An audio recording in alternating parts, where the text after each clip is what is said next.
Israel और Hamas के बीच जंग बीते 7 अक्टूबर से जारी है। अब तक दोनों तरफ मिलाकर हजारों लोगों की जान जा चुकी है। कई हजार लोग घायल हैं और गाजा में हालात बद से बदतर हो चुके हैं। विवाद सिर्फ मिडिल ईस्ट के इसी कोने में नहीं है, बल्कि फिलिस्तीन और इजराइल के मुद्दे पर भारत में भी तनातनी देखी जा रही है। हर सियासी दल का अपना स्टैंड है और सभी इस मुद्दे पर बटे हुए नजर आ रहे हैं। गाजा की तरफ से हुए हमले के बाद प्रधानमंत्री नरेंद्र मोदी ने इजराइल का समर्थन करते हुए ट्वीट किया था और कहा था कि मुश्किल वक्त में वो इजराइल के साथ खड़े हैं। इसके बाद इजरायली प्रधानमंत्री बेंजामिन नेतन्याहू से फोन पर बात की और दोहराया कि वह भारत इजराइल के साथ खड़ा है।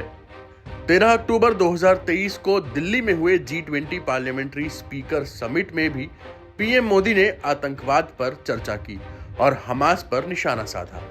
पीएम मोदी के बाद कांग्रेस ने भी पार्टी कार्य समिति की बैठक में फिलिस्तीन का समर्थन किया और कहा कि वो लंबे समय से फिलिस्तीनी लोगों के लिए उनकी जमीन और अधिकारी के पक्षधर हैं।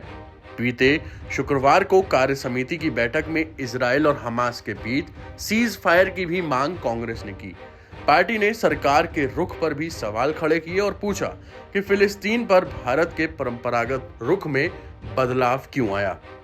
वहीं AIMIM प्रमुख असदुद्दीन ओवैसी ने कहा कि फिलिस्तीन का मुद्दा केवल मुसलमानों का मुद्दा नहीं है, बल्कि ये मानवीय मुद्दा है और उन सभी से जुड़ा हुआ मामला है जो इंसाफ चाहते हैं।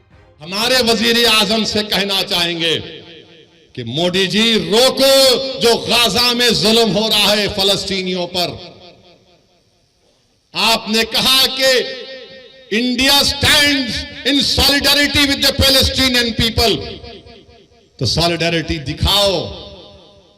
रोको उन लोगों को। 21 लाख में से 10 लाख लोग बेघर हो चुके हैं। वो शैतान नेतन्याहू जालिम है, वॉर क्रिमिनल है, वो जो ढकेल रहा है फलस्तीनियों को, ढकेल रहा है कि घरों को बर्बाद, 6000 बम गिराए गए। हुर्रियत कॉन्फ्रेंस के अध्यक्ष मीरवाइज उमर फारूक ने कहा कि इस्लामिक जगत के साथ साथ जम्मू कश्मीर के लोगों की भावनाएं आहत हुई हैं। जो लोग दर्द को महसूस कर सकते हैं वे चुप्पी देखकर निराश हैं। हम देख रहे हैं कि कैसे बुजुर्गों, बच्चों, महिलाओं और निर्दोषों पर बम बरसाए जा रहे हैं, उनकी हत्याएं हो रही हैं। उमर फारूक ने कहा कि अब समय आ गया है कि वैश्विक समुदाय इस मुद्दे का न्याय संगत समाधान खोजने की अपनी जिम्मेदारी निभाए। नेशनलिस्ट कांग्रेस पार्टी यानी NCP के प्रमुख शरद पवार ने भी इजराइल फिलिस्तीन मुद्दे पर फिलिस्तीन के लिए अपना समर्थन जताया है और भारत सरकार के रुख पर सवाल उठाए हैं। इजराइल और हमास के बीच जारी युद्ध के मुद्दे पर विदेश मंत्री S जयशंकर ने UAE के शेख अब्दुल्ला बिन जायद अल नहयान से बात की। बीते बुधवार को उन्होंने अब्दुल्ला बिन जायद से युद्ध से पश्चिमी एशिया में पैदा हुए संकट पर चर्चा की। ट्विटर पर एक पोस्ट के जरिए उन्होंने बताया कि दोनों देश इस मुद्दे पर संपर्क में बने रहेंगे। Times now Bharat digital originals की रिपोर्ट।